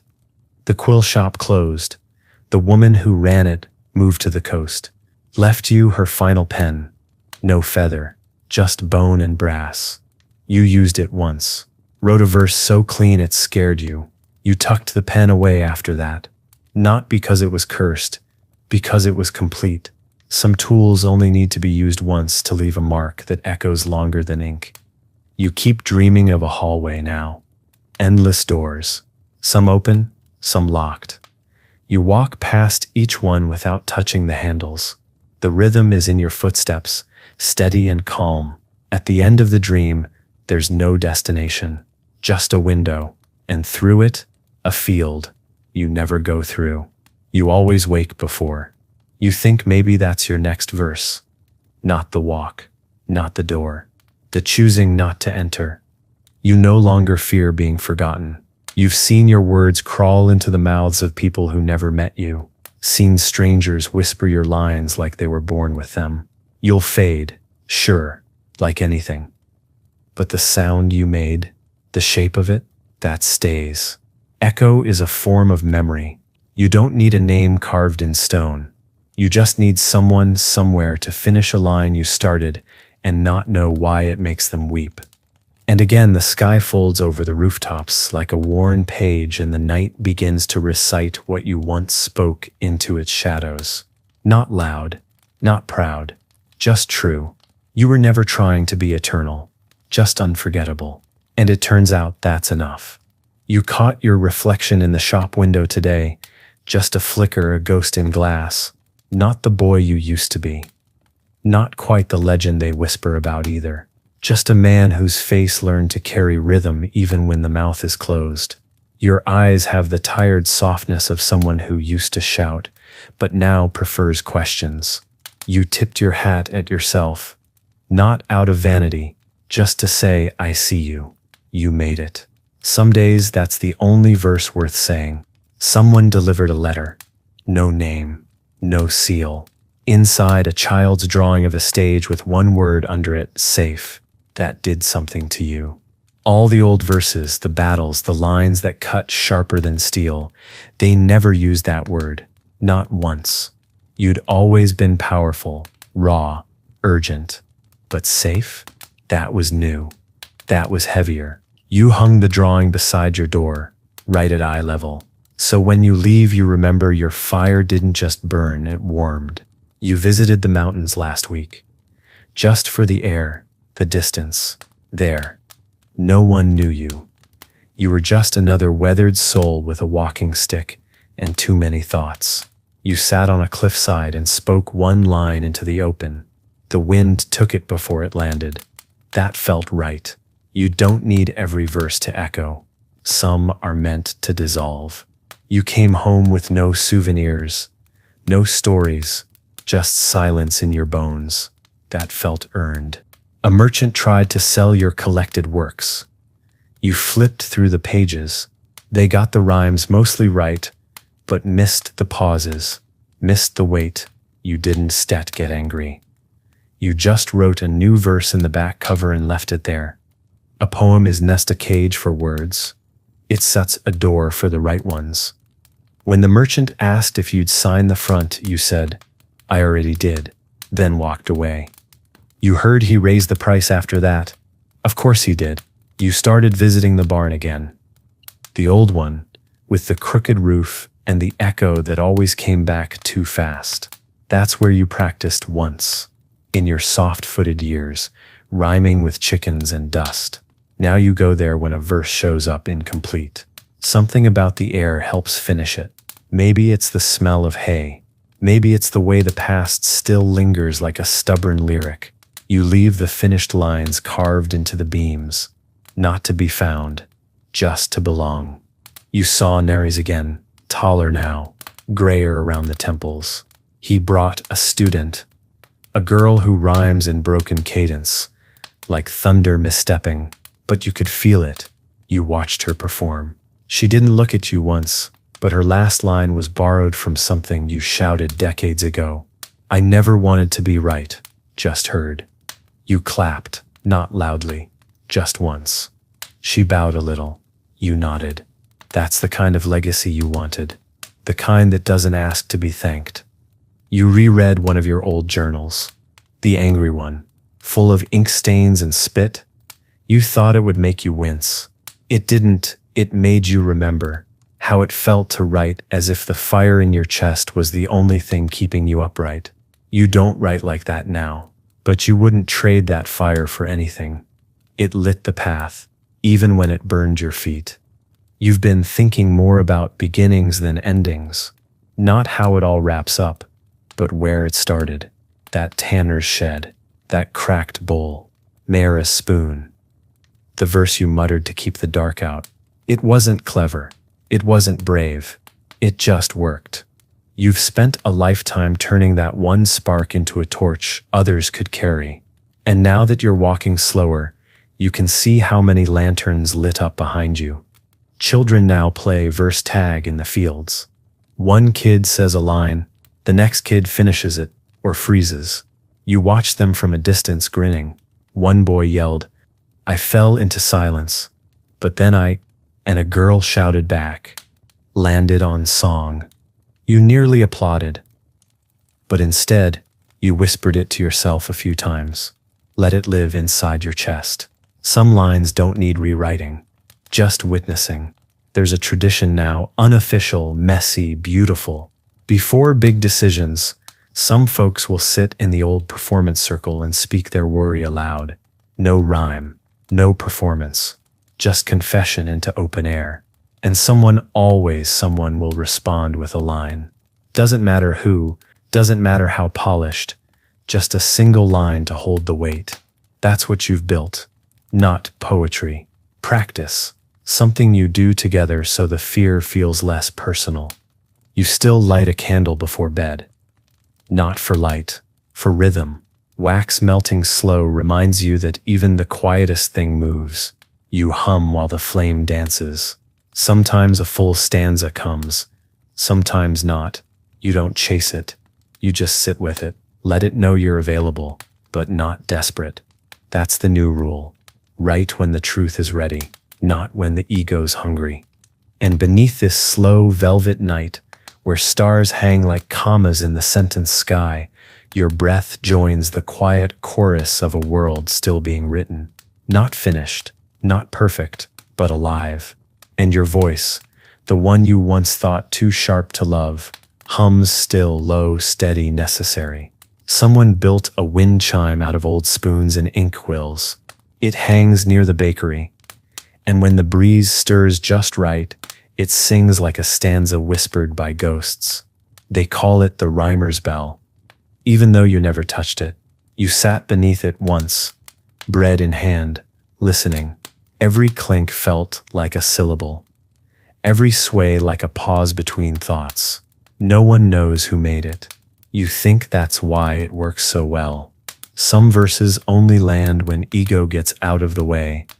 You started losing your hearing in one ear. Nothing sudden, just softer edges, muffled ends. At first it worried you.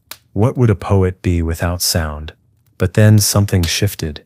You started hearing things differently. The beat under the clatter, the breath between sentences, the way a sad voice breaks halfway through a joke. You called it listening sideways. Someone asked if you'd miss hearing clearly. You said, not really. The truth doesn't always shout. A young woman came to your door with a scroll and a knife, said she wanted to cut through the noise. You asked her to sit. She read her verse, tight, bitter, blazing, every line a blade. You didn't interrupt. When she finished, you said, now write one that stitches. She stared at you for a long time, returned 2 weeks later with a poem about her sister. It had no rhyme, but it made you feel something close. You nodded. She left the knife behind, took the quill you offered instead. You've begun walking at dawn again. The village is softest then. Bread, not yet baked. Feet not yet rushing. It reminds you of that old verse, I want to live where nothing is expected of me except breath. You said it once in a storm, shouting at no one. Now you carry it in your chest, like a rhythm only the sun knows. Every step, every exhale, it's enough. It's all the art you need some days. There's a boy named Len who performs barefoot, says shoes muffle his pulse. He jumps between rhymes like he's dodging lightning. You watched him from the edge of the green, smiling. His cadence is chaos. His lines, half brilliance, half mess. But when he lands, the air changes. After one show, he asked if he was doing it right. You told him, if it shakes the air, it's real. If it shakes you, it's right. He cried. You didn't. You just handed him a stone from your pocket and said, keep walking. You rewrote one of your oldest verses last night. The one about wanting to be remembered for more than being loud. You didn't change the structure, just the temperature, softer now, like leather worn to shape. It ended with this: I never wanted a crown, just company. You read it once, then burned the page, not to destroy it, to release it. Some verses aren't for the archive, they're for the fire. Let the smoke carry them into mouths you'll never meet. The Reeves son started a library of verses, not books, just scraps, notes, bark, thread, anything with a line worth keeping. He asked for your blessing. You laughed and said, you don't need my blessing, you need shelves. He nodded, then built them from old fence wood and broken chair legs. The collection's messy, wild, glorious, exactly as it should be. You slipped a verse in one night. Unsigned, just 3 words, keep it messy.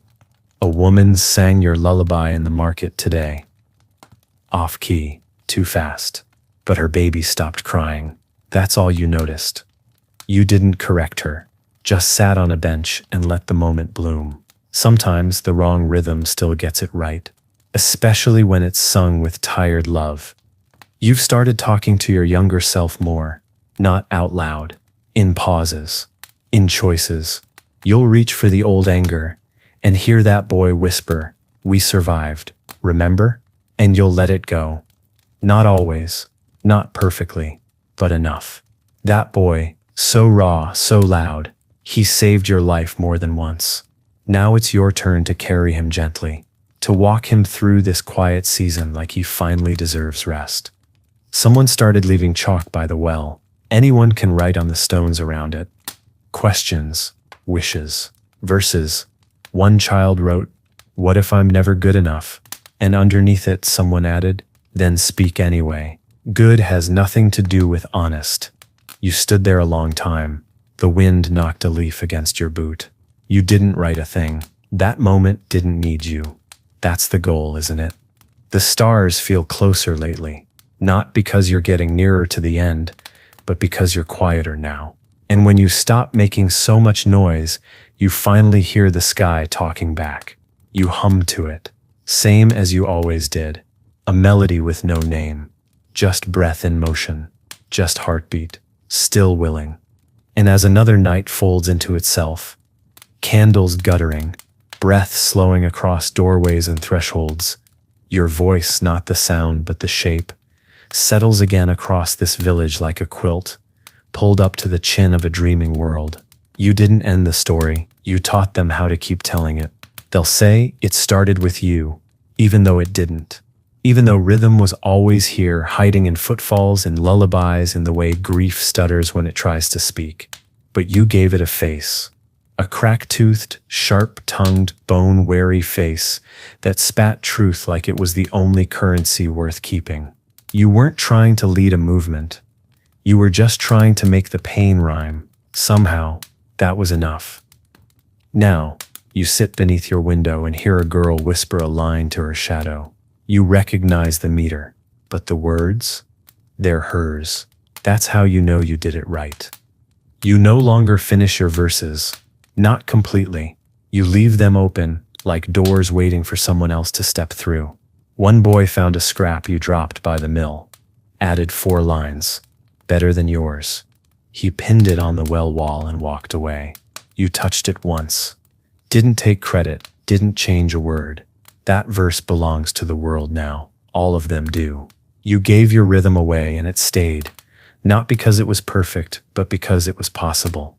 The girl who once asked how to speak finally returned. Taller now, louder, confident in that shaking sort of way that means she's still scared but walking anyway. She thanked you with a verse that made the tavern go still. It wasn't sweet. It wasn't smooth. It was a wound with syllables, and when she looked at you, you bowed your head. Not out of pride, out of recognition. She didn't want your praise. She just needed to know her voice could land. It did. And when she left, she took something of you with her. That was the plan all along. They say legends sleep light. You don't. You sleep like someone who finally understands the world will keep turning whether or not you rhyme about it. You still wake sometimes with a line in your throat, still keep paper by the bed, but more often, you just hum. A note with no direction, a beat with no purpose. You've become your own lullaby. That's not ego, that's peace. Your hands hurt more now, can't hold a quill the way they used to, so you've taken to carving. Not art, not sculpture, just lines, deep and slow into wood, into walls, into the back of your old chair. Once you carved, even quiet has a cadence.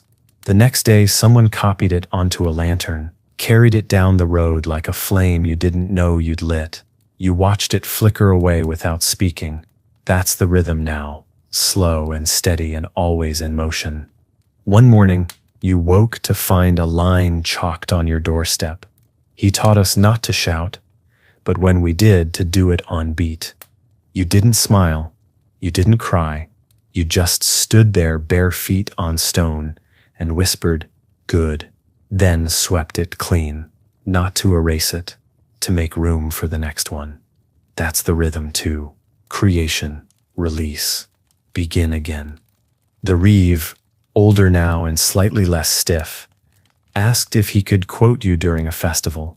You told him only if he didn't mention your name. He frowned. Why not be remembered? You said, "I am, just not by title." Later that week, he gave a speech that ended with your old line, "Let truth walk with us, even if it limps." The crowd didn't know it was yours, but they felt it. You could tell by the way they clapped with their eyes first, their hands second. You took one last walk through the alleys where you used to spit bars at brick walls. It's stats quieter now, cleaner. But if you listen close, you can still hear the echo of your breath in the mortar. Someone had written on the wall in soot, "He was nist always kind," but he was never false. You stood there, hand on the wall, and let that line settle into your bones like a final verse that didn't need your pen. You don't attend performances anymore, not because you don't care, because you do, too much. Every line, every stumble, every risk, they all land differently now, like you can feel the cost in your ribs. You sit outside instead, listen through the shutters. Clap when it's right. You don't need to be seen. You already were. More than once. More than enough. They say the village hums differently now, that the stones remember rhythm, that even the birds seem to sing in couplets. Maybe they do. Maybe they always did, but people listen closer now. They hold silence, like it might say something. They leave room for each other's verses. That's not a miracle. That's a result. You were never trying to last forever, just trying to matter for a while. And now that the verses carry themselves and the silence keeps the beat, you can rest. Not to disappear, just to let go. Let the world speak back. Let the fire spread without burning everything down.